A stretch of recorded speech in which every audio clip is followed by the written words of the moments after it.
የአውሮፓን ሰማይ ከሁለተኛው ዓለም ጦርነት ወዲህ በታየ እጅግ ከፍተኛ የባሩድ ጢስ ያጠነው የሩሲያና የዩክሬን ጦርነት አዲስና አደገኛ ምዕራፍ ላይ ይገኛል። ትላንት በሞስኮ ክሬምሊን የተከናወነው ክስተት ለዓለም ሰላም ጭላንጭል ይሰጣል ተብሎ የተጠበቀ ቢሆንም ውጤቱ ግን በተቃራኒው የጦርነት አድማስን የሚያሰፋ ሆኖ ተጠናቋል። የአሜሪካው ፕሬዚዳንት ዶናልድ ትራምፕ ልዩ መልእክተኛ ስቲቭ ዊትኮፍ ከሩሲያው ፕሬዚዳንት ቭላዲሚር ፑቲን ጋር ያደረጉት ውይይት ሰላም ሩቅ፣ ጦርነት ቅርብ መሆኑን ያረጋገጠ የታሪክ ምዕራፍ ሆኖ አልፈዋል። በክሬምሊን የተካሄደው የዲፕሎማሲ ጥረት ዶናልድ ትራምፕ የዓለምን ፖለቲካ በባህላዊ የዲፕሎማሲ መንገድ ሳይሆን በግል ግንኙነትና በቢዝነስ ድርድር ጥበብ ለመፍታት ያላቸውን ፍላጎት በድጋሚ አሳይተዋል የሚሉ አስተያየት ሰጪዎች በሪል ስቴት ባለሀብትነታቸው የሚታወቁት ስቲቭ ዊትኮፍ እና የትራምፕ አማካሪና የልጃቸው ባል የሆኑት ጃሬድ ኩሽነር ወደ ሩሲያ ማቅናታቸውን ተችተዋል። እንደ ሩሲያ ካለ ሀገር ጋር የሚደረግ ውይይት የዳበረ ልምድ ባላቸው ዲፕሎማቶች ሊካሄድ ይገባ ነበር የሚለውም የአስተያየት ሰጪዎች ማጠንጠኛ ሀሳብ ሆኗል። ሁለቱ አሜሪካውያን እንግዶች በታሪካዊ የቀዩ አደባባይ በሶቪየት ህብረት መስራች ቭላዲሚር ሌኒን መቃብርና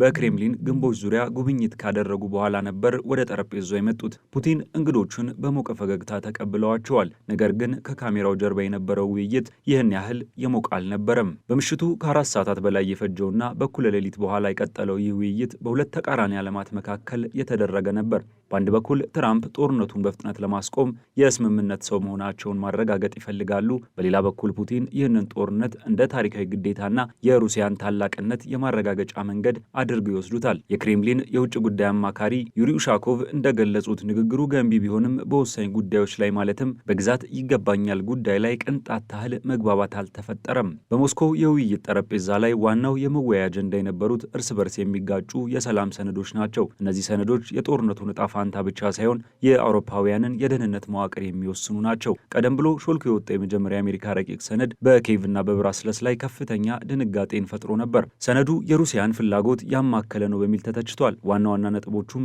የኔቶ አባልነትን ክልከላ፣ ዩክሬን ለቀጣዮቹ ዓመታት ወይም ለዘላለም የኔቶ አባል እንዳትሆን ቃል እንድትገባ ይጠይቃል። ይህ ለሩሲያ ዋናው የደህንነት ዋስትና ሲሆን፣ ለዩክሬን ደግሞ ለቀጣይ ወረራ ተጋላጭ ያደርጋታል የሚል ስጋትን ፈጥሯል። ሌላው ደግሞ ሩሲያ የያዘችውን 20 በመቶ የዩክሬን ግዛት እንድታስተዳደር የሚጠይቅ ነው። በተጨማሪም የዩክሬን መከላከያ ሰራዊት አቅምና ብዛት እንዲገደብ ይጠይቃል። የአሜሪካው ረቂቅ ለሩሲያ እጅ መስጠት ነው ብለው ያመኑት የአውሮፓውያን ሀያላን በፍጥነት አዲስ ረቂቅን አዘጋጅተዋል። የአሜሪካ የውጭ ጉዳይ ሚኒስትር ማርኮ ሩቢዮም ይህንን የአውሮፓውያንን ስጋት ለመቀነስ የተሻሻለ እቅድ ለማቅረብ ሞክረው ነበር። ሆኖም ፑቲን ይህንን የአውሮፓውያንን ጣልቃ ገብነት በጥብቅ ተቃውመዋል። ለዊትኮፍ እና ኩሽነር በግልጽ እንደተናገሩት አውሮፓውያን ይህንን ያደረጉት ሰላምን ለመፍጠር ሳይሆን ሆን ብለው ሩሲያ ልትቀበለው የማትችለውን ቅድመ ሁኔታ በማምጣት የሰላም ሂደቱን ለማሰናከል ነው የሚል እምነት አላቸው። በዚህ ውይይት ሌላው አነጋጋሪ ጉዳይ ፕሬዚዳንት ፑቲን ለአውሮፓ የላኩት ቀጥተኛ ማስጠንቀቂያ ነው። ፑቲን በዩክሬን እያደረጉት ያለውን ውጊያ እንደ ቀላል ቀዶ ጥገና ማስተካከያ ነው የሚመለከቱት። ነገር ግን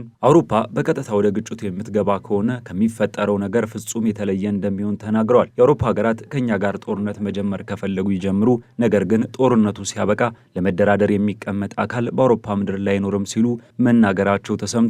ለመደራደር የሚቀመጥ አካል አይኖርም የሚለው ሀረግ ሩሲያ ከአውሮፓ ጋር ለሚኖራት ጦርነት የኒኩለር ጦር መሳሪያን ጨምሮ አውዳሚ የሆኑ አማራጮችን ልትጠቀም እንደምትችል የሰጠችው ፍንጭ ነው የሚሉ ትንተናዎችም ተደምጠዋል። ፑቲን ይህንን ያሉት የሃንጋሪ ውጭ ጉዳይ ሚኒስትር ፒተር ሲጃርቶ አውሮፓ ለጦርነት እየተዘጋጀች ነው በሚል የሰጡትን አስተያየት ተከትሎ ነው። በተጨማሪም ፑቲን ዩክሬን በጥቁር ባህር ላይ በሚንቀሳቀሱ የሩሲያ ነዳጅ መርከቦች ላይ የድሮን ጥቃት የምትሰነዝር ከሆነ የዩክሬንን ባህር በር ሙሉ በሙሉ እንደሚዘጉ ዝተዋል። መርከቦቹ ሩሲያ የምዕራባውያንን ማዕቀብ በመጣስ ነዳጅ የምትሸጥባቸው መርከቦች ሲሆኑ ለሞስኮ ኢኮኖሚ ህልውና ወሳኝ ናቸው። የባህር በር መዘጋት ማለት ለዩክሬን ቀሪውን የኢኮኖሚ ትንፋሽ ማሳጣት ማለት ነው። 4ኛ ዓመቱን ሊደፍን በተቃረበው በዚህ ጦርነት የሰው ልጅ ህይወት እንደ ቅጠል እየረገፈ ነው። ፕሬዚዳንት ትራምፕ ከዚህ ቀደም በዋሽንግተን ለካቢኔዎቻቸው በሰጡት መግለጫ በየወሩ ከ25,000 እስከ 30,000 ወታደሮችና ሲቪሎች በጦርነቱ ይሞታሉ ወይም ይቆስላሉ።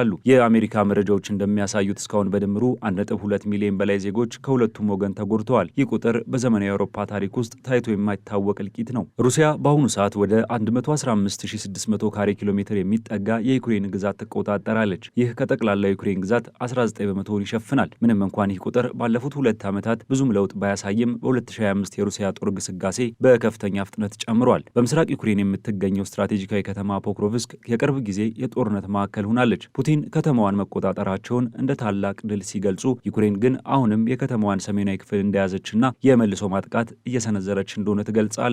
የዩክሬኑ ፕሬዝዳንት ቮሎዲሚር ዜሌንስኪ በሁለት እሳት መካከል ይገኛሉ። በአንድ በኩል ከሩሲያ የሚዘንበው ሚሳኤል፣ በሌላ በኩል ደግሞ የአሜሪካ አቋም መለዋወጥ አስጨንቋቸዋል። በደብሊን ባደረጉት ንግግር አሜሪካ ለሰላም ሂደቱ ያላትን ፍላጎት ልታጣ ትችላለች የሚል ስጋት እንዳላቸው በግልጽ ተናግረዋል። ለዜሌንስኪና ለዩክሬን ሕዝብ የአሜሪካ ረቂቅ የሰላም እቅድን መቀበል ማለት ራስን ማጥፋት ነው ይላሉ። ሩሲያ በጉልበት የወሰደችውን መሬት ህጋዊ ማድረግና ኔቶን መከልከል ሩሲያ አቅሟን አዳብራ ተመልሳ ዩክሬንን ሙሉ በሙሉ እንድትውጥ እድል መስጠት እንደሆነም ያምናሉ። ከዩክሬን ጀርባ የሚደረጉ ጨዋታዎች ሊኖሩ አይገባም ያሉት ዜሌንስኪ ፍትሐዊ ያልሆነ ሰላም እንደማይቀበሉ አስምረውበታል። አውሮፓውያኑም ቢሆኑ በተመሳሳይ ስጋት ውስጥ ናቸው። ፑቲን በዩክሬን ካሸነፉ ቀጣይ ኢላማቸው የኔቶ አባል የሆኑት የምስራቅ አውሮፓ ሀገራት ሊሆኑ ይችላሉ የሚል ጥልቅ ፍራቻ አለ። ለዚህም ነው አውሮፓውያን የትራምፕን በማንኛውም ዋጋ ሰላም የማምጣት አካሄድ የሚቃወሙት። ለእነርሱ የዩክሬን ደህንነት የአውሮፓ ደህንነት ነው። ከክሬምሊኑ ረጅም የውይይት ሰዓታት በኋላ አንድ ነገር ግልጽ የሆነ ይመስላል። ጦርነቱ በቅርብ ቀን የመቆሙ ተስፋ ቀንሷል። ሌላው ከሞስኮ ያልተሳካ ስብሰባ የምንረዳው ነገር ቢኖር በሩሲያና በምዕራባውያን መካከል ያለው ልዩነት አሁንም እጅግ ሰፊ መሆኑን ነው። የትራምፕ መልእክተኛ ባዶ እጃቸውን መመለሳቸው ለትራምፕ አስተዳደር ትልቅ የውጭ ግንኙነት ፈተና ሆኖባቸዋል። ትራምፕ አሁን ከባድ ምርጫ ይጠብቃቸዋል። ፑቲንን ማስደሰት፣ ዩክሬንን መስዋዕት እንድትሆን በመጫንና የጦር መሳሪያ ድጋፍ በማቋረጥ ሩሲያ የምትፈልገውን እንድታገኝ ማድረግ አሊያም ደግሞ ሩሲያን መፋለም ነው። ፑቲን ለድርድር ፈቃደኛ ስላልሆኑ ለዩክሬን የሚሰጠውን ድጋፍ በጥፍ በመጨመር ሩሲያን በጉልበት ወደ ጠረጴዛው መመለስ። ይህ ደግሞ ወደ ኒኩለር ጦርነት ሊያመራ የሚችል አደገኛ መንገድ ነው። የትኛውን መንገድ እንደሚከተሉ ወደፊት የሚታይ ይሆናል። ፑቲን የአውሮፓን አቅም አጣጥለው የትራምፕን ፍላጎት ተጠቅመው ዩክሬንን ለመቆጣጠር ቆርጦ የተነሱ ይመስላሉ። ጦርነቱን ምን አይነት ውጥንቅጥ ነው ሲሉ የገለጹት ትራምፕ ሁኔታውን በቀላሉ የሚፈታ ሳይሆን የዓለምን የኃይል ሚዛን የሚፈትሽ ወሳኝ የታሪክ ምዕራፍ ሆኗል። በሚቀጥሉት ቀናት በዩክሬን የጦር ሜዳዎች የሚታየው ለውጥና የዲፕሎማቶቹ ቀጣይ እርምጃ ይወስነዋል ተብሎ ይጠበቃል። በሌላ ዜና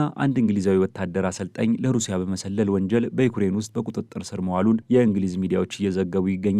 ዘ ታይምስ ጋዜጣና ሌሎች ሚዲያዎች እንደገለጹት ተጠርጣሪው የመኖሪያ አድራሻው በስኮትላንድ ነው። ግለሰቡ እንደ አውሮፓውያን አቆጣጠር በ2004 ወታደራዊ አሰልጣኝ ሆኖ ወደ ዩክሬን የገባ ሲሆን ሰውየው በኦዴሳ ከተማ በሚገኙ የሩሲያ የስለላ ወኪሎች ተመልምሏል። የዩክሬንን ወታደራዊ ቦታዎች መረጃ ለሩሲያ አሳልፎ በመስጠት የገንዘብ ክፍያ እንደተፈጸመለት ተገልጿል። አውሮፓውያን በተለይም የኔቶ አባል ሀገራት ትልቁ ስጋታቸው የሩሲያ በወታደራዊ ኃይል ብቻ ሳይሆን በስለላ መረብ ተቋማት ሰርጋ መግባቷ ነው። አንድ የኔቶ አባል ሀገር ዜጋ እና ወታደራዊ ባለሙያ ለሩሲያ እንዲሰልል ከተደረገ ምን ያህል የአውሮፓ ወታደራዊና የደህንነት ባለሙያዎች በሩሲያ እጅ ውስጥ ወድቀዋል የሚለው ጥያቄ የአውሮፓን የደህንነት መስሪያ ቤት ያስደነገጠ ጉዳይ ሆኗል። ከዚሁ ጋር በተያያዘ የአውሮፓ ኮሚሽን በአውሮፓ ባንኮች በተለይም በቤልጂየም ታግዶ የሚገኘውን የሩሲያ ሀብት ለዩክሬን የገንዘብ ድጋፍ ለመዋል የሚያስችለውን ህጋዊ ረቂቅ በዚህ ሳምንት ያቀርባል ተብሎ ይጠበቃል። እቅዱ 3 ክፍል አማራጮችን የያዘ ነው። እነዚህም የታገደውን የሩሲያ ሀብት በቀጥታ መጠቀም፣ ከፋይናንስ ገቢዎች መበደር ወይም ሁለቱን አማራጮች አቀላቅሎ መጠቀም ናቸው። በዚህ እቅድ መሰረት ዩክሬን የሚሰጣትን ብድር እንድትመልስ የሚጠበቀው ሩሲያ ለጦርነቱ ያደረሰችውን ውድመት ካሳ የምትከፍል ከሆነ ብቻ ነው። በአውሮፓ ታግዶ የሚገኘው የሩሲያ ሀብት መጠን ወደ 140 ቢሊዮን ዩሮ ይጠጋል። ቤልጂየም ቀደም ሲል የህግ ስጋቶችን አነስታ የነበረ ቢሆንም ኮሚሽኑ ግን ዛሬ ውሳኔውን እንደሚያጸድቅ ይጠበቃል።